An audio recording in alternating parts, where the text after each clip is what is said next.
नाज़रीन ते तव्हांखे अहम ख़बर का आगाह कंदा हलूं त नवाबशाह लॻ ईद जी ख़रीदारी करे ॻोठ हींदड़ ख़ानदान सां हादिसो। मादी फौत औरत जो मुड़ुसु सख़्तु ज़ख़्मी थी पियो।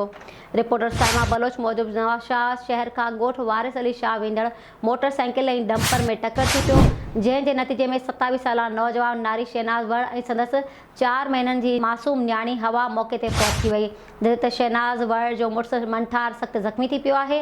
लाशुनि खे एम्बुलेंस ज़रिए PMC अस्पताल मुंतक़िल कयो वियो आहे, जॾहिं त ज़ख़्मी खे बि अस्पताल दाख़िल कयो वियो आहे। पुलिस जो चवणु आहे त डंपर ड्राइवर मौक़े तां फ़रार थी वियो आहे। पुलिस पंहिंजी कोशिश सां खेसि गिरफ़्तार करे क़ानून मुताबिक़ केस दाख़िल कयो वेंदो। वारिसनि जो चवणु आहे त फ़ौती नवाबशाह मां ईद जी शॉपिंग करे ॻोठ वापसि अची रहिया हुआ त स्टाफ वटि हादिसो पेश आयो आहे। नाज़रीन हिकु दफ़ा ॿीहर तव्हांखे अहम ख़बर खां आगाह कंदा हलूं त नवाबशाह लॻ ईद जी ख़रीदारी करे ॻोठ हींदड़ ख़ानदान सां हादिसो। मादी फौत औरत जो मुड़ुसु सख़्तु ज़ख़्मी थी पियो। रिपोर्टर साइमा बलोच मूजिबि नवाबशाह शहर खां ॻोठ वारिस अली शाह वेंदड़ मोटरसाइकिल ऐं डंपर में टकर थी पियो, जंहिं जे नतीजे में 27 साला नौजवान नारी शहनाज़ वड़ ऐं संदसि 4 महीननि जी मासूम न्याणी हवा मौक़े ते फौत थी वई, जॾहिं त शहनाज़ वड़ जो मुड़ुसु मंठार सख़्तु ज़ख़्मी थी पियो आहे।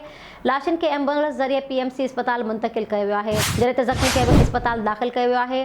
पुलिस जो चवणु आहे त डंपर ड्राइवर मौक़े तां फ़रार थी वियो आहे। पुलिस पंहिंजी कोशिश सां खेसि गिरफ़्तार करे क़ानून मुताबिक़ केस दाख़िल कयो वेंदो। वारिसनि जो चवणु आहे त फ़ौती नवाबशाह मां ईद जी शॉपिंग करे ॻोठ वापसि अची रहिया हुआ त स्टाफ वटि हादिसो पेश आयो आहे। Soomro wallpapers and PVC panel shop 3D wallpapers की वसी रेंज जो आपके घर को बनाए आपके ख्वाबों की तरह खूबसूरत। बेहतरीन क्वालिटी के वॉलपेपर्स और सीलिंग्स बेनज़ीर कलर्स और डिजाइन्स में दस्तयाब हैं।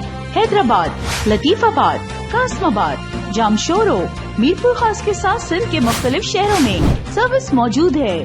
हर किस्म के 3D वॉलपेपर्स और सीलिंग्स लगवाने के लिए अभी राब्ता करें। कॉन्टैक्ट रांझन अली सोमरो। व्हाट्सएप 0333370786, 03333702 516। तालिब हुसैन 031713109660।